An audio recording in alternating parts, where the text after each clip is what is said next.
तो दोस्त काफ़ी सारे कस्टमर्स टाइम टू टाइम एक कमेंट करते हैं कि भाई मैं अपना क्रेडिट कार्ड कैसे इस्तेमाल करूं, मेरे पास इस बैंक का क्रेडिट कार्ड है, मैं इस क्रेडिट कार्ड को सही तरीके से कैसे इस्तेमाल करूं। तो दोस्त इस वीडियो को एंड तक देखना, क्योंकि इस वीडियो में मैं आपको किसी भी क्रेडिट कार्ड को यूज करने का बिल्कुल स्मार्ट तरीका बताने वाला हूं। और जो तरीका मैं आपको बताऊंगा, अगर आप इस तरीके को फॉलो करके अपना क्रेडिट कार्ड इस्तेमाल करते हैं तो आपको बैंक को एक भी पैसा एक्स्ट्रा देना नहीं पड़ेगा। क्योंकि काफ़ी सारे लोग कमेंट करते हैं कि भाई मेरे लिए क्रेडिट कार्ड मेरा दुश्मन बन चुका है, और कुछ लोग कमेंट करते हैं कि मेरे लिए क्रेडिट कार्ड मेरा फ्रेंड्स बन चुका है, मैं उससे अर्निंग करता हूं, कमाता हूं। भाई काफी सारे लोग दुश्मन बना रहे हैं और काफी सारे लोग दोस्त भी बना रहे हैं, तो इसका अलग अलग रीजन है, यूज करने का तरीका सबका अलग अलग है। लेकिन इस वीडियो को देखना, इसमें जो भी तरीका मैं आपको बताऊंगा, अगर आप इस तरीके को फॉलो करते हैं और इसी तरीके से क्रेडिट कार्ड को यूज करते हैं तो आपके लिए भी आपका क्रेडिट कार्ड दोस्त बन सकता है। सो वीडियो काफी ज्यादा इंफॉर्मेटिव होने वाली है, वीडियो को लाइक और शेयर जरूर कीजिएगा। और अगर आप मेरे को पहली बार देख रहे हैं, वैसे पहली बार ही देख रहे होंगे क्योंकि यह चैनल बिल्कुल नया है, लेकिन नॉलेजेबल काफी भरपूर मिलने वाली है, तो एक बार जरूर से जरूर यहां पर विजिट कीजिए और चैनल को सपोर्ट कर दीजिए। तो चलिए शुरू करते हैं। तो दोस्त जैसा कि आपको पता होगा, जब भी आप किसी भी क्रेडिट कार्ड के लिए अप्लाई करते हैं, चाहे ऑनलाइन अप्लाई कीजिए या फिर ऑफलाइन अप्लाई कीजिए, और अगर आपका क्रेडिट कार्ड अप्रूव हो जाता है, आपके घर तक डिस्पैच कर दिया जाता है, उसके बाद अगर आप उस क्रेडिट कार्ड को यूज करते हैं और टाइमली पेमेंट वगैरह नहीं करते हैं, तो उस सिचुएशन में बैंक क्या करती है, आपके ऊपर भरपूर फीस लगा देती है, यानी कि एक्स्ट्रा चार्ज पेनाल्टी आप पर दे देती है, जिसको आप पे करते करते परेशान हो जाते हो और आपके लिए आपका क्रेडिट कार्ड ही दुश्मन बन जाता है, और बाद में जाकर के आप उसे डीएक्टिवेट करवा देते हो, क्लोज करवा देते हो। ओके, तो आपको ऐसा करना नहीं है। जितना भी मैं आपको प्रोसेस अभी इस वीडियो में बताने वाला हूं, जितने भी तरीके मैं अभी आपको इस वीडियो में 10 तरीका बताऊंगा, इन 10 तरीकों को आपको अपने क्रेडिट कार्ड पर लागू करना है। उसके बाद आपका क्रेडिट कार्ड आपका दुश्मन नहीं बल्कि दोस्त बन जाएगा, आप उससे अर्निंग कर पाओगे। जी हाँ, तो देखिए बात करते हैं पॉइंट नंबर फर्स्ट की। जब भी आप क्रेडिट कार्ड के लिए ऑनलाइन अप्लाई करें और जब आपका क्रेडिट कार्ड अप्रूव हो जाता है बैंक की तरफ से कि भाई आपको ये क्रेडिट कार्ड मिलेगा, तो आप अगर देखिए वहां पर क्रेडिट कार्ड का जो ज्वाइनिंग फी है और एनुअल फी जीरो है, यानी कि लाइफ टाइम फ्री है, तब तो और अच्छी बात है। और अगर फ्री नहीं है तो आप बैंक को रिक्वेस्ट कर सकते हैं कि सर इसे इसका ज्वाइनिंग फी या फिर एनुअल फी इसका खत्म कर दीजिए, नील कर दीजिए, तो मेरे लिए काफी बेहतर होगा। अगर बैंक आपके रिक्वेस्ट को अप्रूव करके उसे जीरो कर देती है तब तो अच्छी बात है, तब तो बहुत ज्यादा अच्छी बात है। लेकिन अगर नहीं करती है तो कोई बात नहीं, सिर्फ आप टाइमली उसका पेमेंट करते रहिए, आपको कोई दिक्कत नहीं होगा, ठीक है ना। लेकिन अगर आपका फ्री कर देती है एनुअल फी और ज्वाइनिंग फी, तो भाई ये भी एक बहुत ही अच्छी बात है। तो आप एक बार बैंक को रिक्वेस्ट जरूर कीजिए। फर्स्ट पॉइंट यही आपको करना है। उसके बाद बात करते हैं सेकंड पॉइंट की। सेकंड पॉइंट में आपको करना क्या है, जब भी आपको कोई भी क्रेडिट कार्ड मिलता है बैंक की तरफ से, तो स्टार्टिंग में क्या होता है, नॉर्मल क्रेडिट कार्ड आपको मिलता है, ठीक है ना। और अगर आप उसे 5-6 महीने यूज कर लिए हैं या फिर साल भर यूज कर लिए हैं और टाइमली आप उसका पेमेंट भी कर रहे हैं, तो आप बैंक को रिक्वेस्ट कीजिए कि मेरा जो कार्ड है उसे प्रीमियम कार्ड में कन्वर्ट कर दीजिए या फिर प्रीमियम कार्ड मुझे दीजिए। क्योंकि प्रीमियम कार्ड में काफी सारे बेनिफिट्स आपको, डिस्काउंट्स, ऑफर्स वगैरह देखने को मिलते हैं, तो आपको बैंक को रिक्वेस्ट करना है कि सर मुझे प्रीमियम कार्ड दीजिए, ठीक है। अगर आप साल 6 महीने कोई भी कार्ड, क्रेडिट कार्ड यूज कर लिए हैं तो एक सेकेंड मेथड ये भी फॉलो करना है, अगर आप सही तरीके से क्रेडिट कार्ड को इस्तेमाल करना चाहते हैं। तो बात करते हैं थर्ड पॉइंट की। देखिए बहुत सारे लोग क्या करते हैं, एक दो क्रेडिट कार्ड रखते हैं या फिर एक क्रेडिट कार्ड मंगवा रखे हैं और उसका यूज कर रहे हैं, ठीक है। लेकिन कुछ सालों के बाद उस क्रेडिट कार्ड को बंद करके दूसरा क्रेडिट कार्ड ले लेते हैं। लेकिन आपको ऐसा नहीं करना है। आपके पास जो पुराना वाला क्रेडिट कार्ड है उसे भी आप बंद ना करवाएं, और जो नया क्रेडिट कार्ड लेना चाहते हैं वो आप ले सकते हैं, कोई दिक्कत नहीं है, लेकिन पुराना वाला क्रेडिट कार्ड आप बंद ना करवाएं। अगर आप बंद करवा देते हैं तो आपका जो क्रेडिट हिस्ट्री है वो भी समाप्त वहीं पर हो जाती है। उससे होगा क्या, देखिए फ्यूचर में आपको बेनिफिट मिलेगा। अगर आप कभी भी लोन के लिए अप्लाई करेंगे तो आपके ओल्ड क्रेडिट कार्ड के बेस पर ही आपका सारा ट्रांजैक्शन हिस्ट्री चेक किया जाएगा, आपने क्रेडिट कार्ड ले रखा है या नहीं ले रखा है, उसके बाद आप सही तरीके से पेमेंट कर रहे थे या नहीं कर रहे थे, और आपका सिविल स्कोर कैसा है उसी के बेस पर चेक किया जाएगा, ठीक है ना। क्योंकि आपने नया क्रेडिट कार्ड लिया है उस पर तो अभी कोई भी किसी प्रकार का ट्रांजैक्शन हिस्ट्री नहीं होगा, लेकिन आप जो ओल्ड क्रेडिट कार्ड यूज कर रहे हैं तो वहां पर आपको, जब आप लोन के लिए अप्लाई करते हैं तो वहां पर 1 साल 2 साल या फिर 6 महीने का क्रेडिट हिस्ट्री मांगा जाता है, तो आप उसे दे सकते हैं। तो इससे आपका लोन जल्दी अप्रूव हो जाएगा।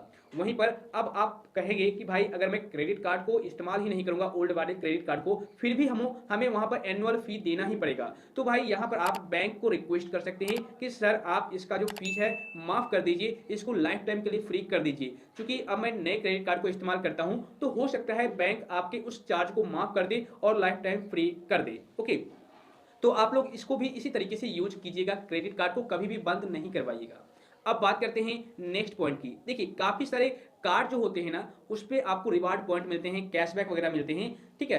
तो होता क्या है, काफ़ी सारे यूजर्स जब क्रेडिट कार्ड को इस्तेमाल करते हैं तो वहाँ पर आपको रिवार्ड पॉइंट देखने को मिलता है, लेकिन काफ़ी सारे यूजर्स रिवार्ड पॉइंट इस्तेमाल ही नहीं करते हैं, रिडीम ही नहीं करते हैं। ये गलत बात है। आप लोग रिवार्ड पॉइंट को रिडीम किया कीजिए, यूज किया कीजिए, इससे आपको बेनिफिट होगा, ओके। और क्रेडिट कार्ड अगर आप इस्तेमाल करते हैं तो आपको time to time reward point जरूर देखने को मिलता होगा, इसको आप अवश्य रिडीम करके यूज किया कीजिए। नेक्स्ट पॉइंट में आपको एक चीज और ध्यान देना है, काफी सारे लोग क्या करते हैं, ऑफर्स के चक्कर में, डिस्काउंट के चक्कर में काफी ज्यादा क्रेडिट कार्ड ले लेते हैं और उसका सही तरीके से पेमेंट नहीं करते हैं, ठीक है ना। मान लीजिए आपके पास 2 4 5 क्रेडिट कार्ड है, 5 क्रेडिट कार्ड आपने ले रखा है, तो होता क्या है, कभी आप भूल जाते हैं या फिर किसी डेट को मिस हो जाती है, आप उसका पेमेंट नहीं कर पाते हैं, जिस वजह से आप पर काफी ज्यादा पेनाल्टी लग जाती है बैंक की तरफ से, और उसको आप पे करते करते परेशान हो जाते हैं और बाद में आप कहते हैं क्रेडिट कार्ड मेरा दुश्मन बन चुका है। तो भाई आप ज्यादा ऑफर्स के चक्कर में क्रेडिट कार्ड ज्यादा यूज ना करें, मतलब कि एक दो क्रेडिट कार्ड बहुत हो गया, आप 5-10 क्रेडिट कार्ड नहीं ले, ठीक है ना।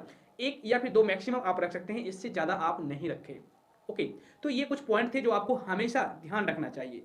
अब मैं आपको कुछ और पॉइंट बताऊंगा जो कि क्रेडिट कार्ड को इस्तेमाल करने में बहुत ही ज्यादा हेल्प करेगी। काफी सारे यूजर्स मिस्टेक क्या करते हैं, जब भी कोई क्रेडिट कार्ड लेते हैं, मान लो उनकी क्रेडिट कार्ड की लिमिट है 1 लाख रुपए, ठीक है, तो बहुत सारे लोग क्या करते हैं, उस क्रेडिट कार्ड का यूज करते हैं तो वहां पर 90-95 हजार खर्च कर देते हैं। 1 लाख की लिमिट ही दी गई है और 90-95 हजार उसमें खर्च कर दिया जाता है, तो यहाँ पर प्रॉब्लम आ सकती है। होता क्या है, एक तो सबसे पहले आप ये देखिए कि आपके एटीएम कार्ड पर कितना पैसा अवेलेबल है या फिर नेक्स्ट मंथ आपको कितना पैसा आने वाला है, उसी के अकॉर्डिंग आप पैसे क्रेडिट कार्ड से खर्च कीजिए, उससे ज्यादा मत कीजिए, उससे कम ही कीजिए, ठीक है। और सबसे बड़ी बात, आप अपने क्रेडिट कार्ड से 1% से लेकर के 30% तक का ही पेमेंट करें, उससे ज्यादा खर्च ना करें, स्पेंड ना करें पैसे। 30% तक पैसे स्पेंड कर सकते हैं, इससे क्या होता है, आपका सिविल स्कोर भी सही रहता है और आप टाइमली पेमेंट भी कर पाते हैं क्रेडिट कार्ड को। और अगर आप ज्यादा खर्चा कर देते हैं क्रेडिट कार्ड को, तो अगले महीने आपको ज्यादा पेमेंट भी करना होता है और बैंक को ये लगता है कि आप सिर्फ क्रेडिट पर ही निर्भर हैं, ओके,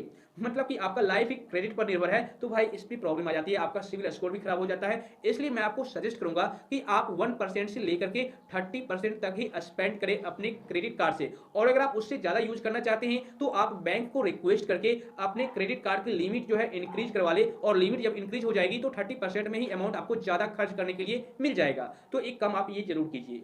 अब बात करते हैं नेक्स्ट पॉइंट। जैसा कि आपको पता होगा, जब भी आप कोई भी क्रेडिट कार्ड इस्तेमाल करते हैं तो वहां पर मान लीजिए आपने फरवरी के माह में कितना भी पैसा खर्च किया हो, 1 लाख किया हो या फिर 20-25 हजार ही खर्च किया हो अपने क्रेडिट कार्ड से, तो हर एक क्रेडिट कार्ड का एक पेमेंट ड्यू करने का डेट होता है। जैसे कि पहले बिल जनरेट होता है, मेरे केस में मेरे क्रेडिट कार्ड का हर महीने की 15 तारीख को बिल जनरेट होता है। उसके बाद ड्यू डेट जो होता है अगले माह के 4 तारीख को होता है। जैसे कि फरवरी की 15 तारीख को मेरा बिल जनरेट हुआ और 7 मार्च तक, इस बार 7 मार्च तक मुझे पेमेंट पे करने का दिया गया डेट। तो उसी तरीके से आपको भी डेट मिलता होगा। जब आपका बिल जनरेट हो जाएगा तो आपको 2 ऑप्शन मिलेंगे, एक तो मिनिमम ड्यू करने का और एक फुल पेमेंट करने का। तो काफी सारे लोग क्या सोचते हैं, जैसे कि मान लो 1000 रुपये मुझे क्रेडिट कार्ड को पेमेंट करना है अगले माह, ओके, और वहां पर यह बताया जाता है कि अगर आपके पास 1000 रुपये अगले माह नहीं हो पाए तो आप 200 रुपये क्रेडिट कार्ड को दे दीजिए और बाकी के बचे जो रुपये हैं अगले माह आप पे कर दीजिएगा, ओके। तो ये गलती आपको नहीं करनी है। काफी सारे लोग यही गलती करते हैं। आपको क्या करना है, जब भी आप क्रेडिट कार्ड से कोई भी पेमेंट करते हैं तो अगले माह फुल पेमेंट आप कर दिया कीजिए, अदरवाइज आपका क्रेडिट कार्ड आपका दुश्मन बन जाएगा। क्यों, देखिए मैं आपको क्लियर करता हूं। होता क्या है कि आप जो 1000 रुपये आपका बिल बना है क्रेडिट कार्ड का, उस 1000 रुपये में से आपने 200 रुपये यानी कि मिनिमम ड्यू आपने पे कर दिया, क्रेडिट कार्ड कंपनी को दे दिया। बाकी के जो 800 रुपये बचे हैं, ठीक है, उस 800 रुपये को आपने पे तो नहीं किया, और वो जो 800 रुपये है आपके पास अभी भी है, आपको देना है, बाकी है क्रेडिट कार्ड का देना है। तो होगा क्या, वो जो 800 रुपये है, जैसे कि मान लो ड्यू डेट है 7 तारीख तक ही अगले माह का, और 7 तारीख के बाद आपने उस पैसे को 7 तारीख तक जमा नहीं किया, और जैसे ही 8 तारीख होगा तो 8 तारीख से उस 800 रुपये पर इंटरेस्ट लगना स्टार्ट हो जाएगा, यानी कि ब्याज लगना स्टार्ट हो जाएगा। बैंक आपसे ब्याज लेना शुरू कर देगी, ऐड करना शुरू कर देगी, और अगले माह जब भी आप उस 800 रुपये को पेमेंट करेंगे क्रेडिट कार्ड को, तो उस 800 रुपये पर इस 45 दिनों में जो आपको इंटरेस्ट फ्री 45 दिनों मिलता है, 45 दिन तक यूज करने का क्रेडिट कार्ड से पेमेंट, तो इस 45 दिनों का जितना भी इंटरेस्ट 800 रुपये का होगा वो आपको देना पड़ेगा, चुकता करना पड़ेगा बैंक को। तो भाई इसमें ज्यादा नुकसान आपको हो जाएगा और आप कहोगे कि क्रेडिट कार्ड मेरा दुश्मन बन गया है। तो भाई इसे आप इग्नोर करें। आप जब भी पेमेंट करें तो फुल करें, मिनिमम आप भूल कर भी ना करें। अब आपको नेक्स्ट पॉइंट में क्या ध्यान रखना है, सो मैं आपको क्लियर कर देता हूं। देखिए, काफी सारे यूजर्स क्या करते हैं, क्रेडिट कार्ड को पेट्रोल पंप पर यूज करते हैं ये सोच करके कि अगर मैं फ्यूल में खर्च करूंगा, यूज करूंगा क्रेडिट कार्ड को, तो मुझे ऑफर्स देखने को मिलेंगे और यहां पर वेव कर दिया जाएगा 1% का फ्यूल चार्ज। ठीक है, लेकिन दोस्त ऐसी बात है नहीं, फ्यूल चार्ज वेव किया जाता है, लेकिन वहां पर आपको सर चार्ज भी देना होता है जो कि उससे ज्यादा होता है। हाँ, कुछ ऐसे क्रेडिट कार्ड होते हैं जो सिर्फ और सिर्फ फ्यूल के लिए ही होते हैं, यानी कि वहां पर फ्यूल के लिए ऑफर्स मिलता है उस क्रेडिट कार्ड पर, तो आप वही क्रेडिट कार्ड ले जिस पर आपको फ्यूल पर ऑफर मिलता हो। अदरवाइज आप क्रेडिट कार्ड का इस्तेमाल पेट्रोल पंप पर ज्यादा ना करें, ना के बराबर करें। ओके, आप जो भी क्रेडिट कार्ड से पेमेंट कर रहे हैं किसी भी महीने, तो आपको जो टाइम दिया जाता है, ड्यू डेट दिया जाता है कि इस डेट तक आपको इस पेमेंट को पेड करना है, तो आप टाइम पर उसका पेमेंट पे कर दें। यानी कि आपको लेट एक भी दिन नहीं करना है। जैसे कि मान लो आपने फरवरी के माह में 1 महीने तक यूज किया पैसा क्रेडिट कार्ड का, और अगले महीने आपको 4 तारीख तक, 5 तारीख तक उसको पे करना है, तो यहां पर आपको उस 5 तारीख तक में किसी भी हालत में पैसे को इंतजाम करके पे कर ही देना है। क्योंकि होता क्या है, मान लो अगर आपको 45 डेज तक इंटरेस्ट फ्री मिल रहा है क्रेडिट कार्ड से पैसे पेमेंट करने का, तो भाई आप ऐसी गलती ना करें। अगर आप ऐसा गलती करते हैं, मान लो 7 तारीख तक आपको पेमेंट करना था और आपने नहीं किया, तो भाई 8 तारीख को आप 45 दिनों तक जो free interest free payment use किए थे, उन सारे पैसे पर 45 दिनों का इंटरेस्ट जोड़ दिया जाएगा, और उसके बाद आपको वो जो इंटरेस्ट है और प्लस जो प्रिंसिपल आपने यूज किया है, वो दोनों मिला करके बैंक को देना पड़ेगा, जो आप पर भारी पड़ सकता है, आपके लिए नुकसानदायक हो सकता है। ठीक है ना, तो आप इसे सही पर पेमेंट करता रहे। और उसके बाद नेक्स्ट जो पॉइंट है, और ये एक लास्ट पॉइंट है लेकिन वेरी वेरी इंपॉर्टेंट पॉइंट है। काफी सारे लोग क्या करते हैं, जब कोई भी इमरजेंसी उनको लग जाती है, या फिर शौक में किसी प्रकार का शौक होता है, जैसे कि कहीं पर डाइनिंग करने के लिए, या फिर मूवी में टिकट बुक करने के लिए, या फिर कुछ और चीजें करने के लिए, तो वहां पर क्या करते हैं, विड्रॉ करते हैं, एटीएम मशीन पर जाकर के क्रेडिट कार्ड से पैसे विड्रॉ कर लेते हैं। और दोस्त, अगर आप ऐसा करते हैं तो सबसे बड़ा दुश्मन क्रेडिट कार्ड आपका बन जाएगा उसी दिन से। जी हाँ, जैसे कि मान लो आपने क्रेडिट कार्ड से आज के डेट में ओके कुछ पैसे निकाल लिए एटीएम मशीन से जा करके, ओके, तो आज के डेट में जितने पैसे आपने क्रेडिट कार्ड से निकाले हैं, उतने पैसे पर आज से ही, मान लीजिए आपने 5,000 रुपया क्रेडिट कार्ड से विड्रॉल कर लिया एटीएम मशीन के थ्रू, तो उस 5,000 पर 3 रुपये या फिर 4 रुपये की दर से बैंक आज से ही ब्याज लेना स्टार्ट कर देगी। जब तक आप उसका पेमेंट नहीं करेंगे, तब तक उसका जो इंटरेस्ट है बनता रहेगा हर एक दिन का, 3 से 4%, 5% भी हो सकता है। और किसी दिन आपको पता चलेगा कि आपने जो 5,000 रुपये विड्रॉल किए थे क्रेडिट कार्ड से, वो 5,000 रुपये अब आपको 50,000 बन चुके हैं। यानी कि आपको 5,000 बहुत भारी महंगा पड़ जाएगा। 5,000 की जगह पर आपको 50,000 रुपये बैंक को देना पड़ सकता है, जो आपके लिए खतरनाक साबित होगा, यानी कि डेंजरस होगा, आपके लिए दुश्मन बन जाएगा क्रेडिट कार्ड। तो आपको ये गलती कभी भी नहीं करनी है। तो दोस्त, अभी मैंने आपको जो 10 पॉइंट बताए हैं, इन 10 पॉइंट को आपको हमेशा ध्यान रखना है अगर आप क्रेडिट कार्ड को इस्तेमाल करते हैं। तो अगर आपके पास किसी भी बैंक का, किसी भी कंपनी का क्रेडिट कार्ड है, तो आप इन 10 पॉइंट को हमेशा ध्यान में रखिएगा। ओके, मुझे उम्मीद है अब आप लोग अच्छी तरह से समझ गए होंगे। इसके बावजूद भी अगर आपके माइंड में किसी भी प्रकार का सवाल है, डाउट है, तो आप मुझे नीचे कमेंट कर सकते हैं। तो आज बस इतना ही।